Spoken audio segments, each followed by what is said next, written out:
కవితక్క గారు నిన్న ప్రెస్ మీట్ పెట్టి, నిన్ననే కాదు ప్రతిసారి ఎప్పుడైతే కాంగ్రెస్ మీద కాంగ్రెస్ కుంభకోణాలు ఎప్పుడైతే బయట పెడతామో, బీఆర్ఎస్ ప్రభుత్వం బయట పెట్టినప్పుడల్లా తను ప్రెస్ మీట్ పెడుతుంది.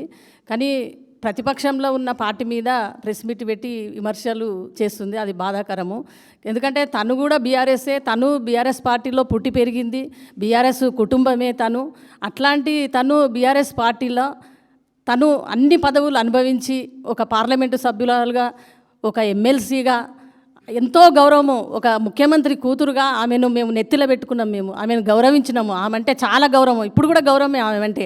ఎందుకంటే మా నాయకుడు, తెలంగాణ తెచ్చిన నాయకుడుకు పుట్టిన కూతురుగా మాకు ఇప్పటికైనా చాలా గౌరవము, అభిమానము. కాకపోతే ఇప్పుడు చాలా బాధ అనిపిస్తుంది ఆమె. ఎందుకంటే తను పెంచి పోషించిన పార్టీ, తను కూడా ఒక భాగమే, ఈ పార్టీలో తను కూడా ఒక భాగమే. మేమంతా కలిసి ఆమెతో పాటు మేమంతా కూడా కష్టపడ్డాము, మేమందరం ఇట్లే ఉన్నాము. కానీ ఆమె అన్నీ అనుభవించింది. ఎందుకంటే మా నాయకుని కూతురు కాబట్టి ఆమెను మేము ఇంకా ఎక్కువ అనలేకపోతున్నాము. ఆమె సింగరేణి గురించి మాట్లాడితే అంటుంది, సింగరేణిని ఎవరు నడిపించింది, సింగరేణిని ఎవరు అధ్యక్షురాలుగా ఉన్నారు, సింగరేట్ల అవకతవకలు జరిగినప్పుడు తన అధ్యక్షురాలుగా ఉండి తనేం చేసింది, అప్పుడు ఎందుకు బయట పెట్టలేదు?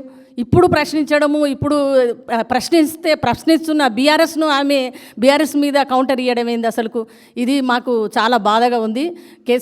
కేసీఆర్ గారి కూతురుగా ఆమెను మేము ఎంత అనాలనుకున్నా కూడా మాకు మనసు ఒప్పుతలేదు. అందుకే ఆమెను ఏం అనలేకపోతున్నాము. ఆమె ఇప్పటికైనా సరే, ఇప్పుడు ప్రతిపక్ష పార్టీని కాదు, అధికార పార్టీ ఇచ్చిన హామీలు 420 హామీలను నిలదీయాలి.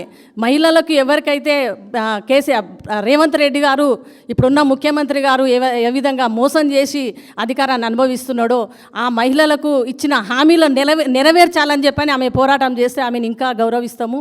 ఈ బీఆర్ఎస్ పార్టీని, తను పెంచి పోషించుకున్న పార్టీని, తన తండ్రి తెలంగాణ తెచ్చిన తండ్రికి కూతురుగా ఆమె ఇప్పుడు ఈ బీఆర్ఎస్ పార్టీని విమర్శించడం కరెక్ట్ కాదని చెప్పని నేను భావిస్తున్నా.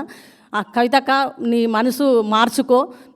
నిన్ను ఒక కూతురులాగా చూసిన పార్టీని ఇప్పటికైనా సరే నువ్వు అర్థం చేసుకొని నువ్వు అధికార పార్టీని ప్రశ్నిస్తే బాగుంటుందని చెప్పని నేను అభిప్రాయపడుతున్నాను. జై తెలంగాణ.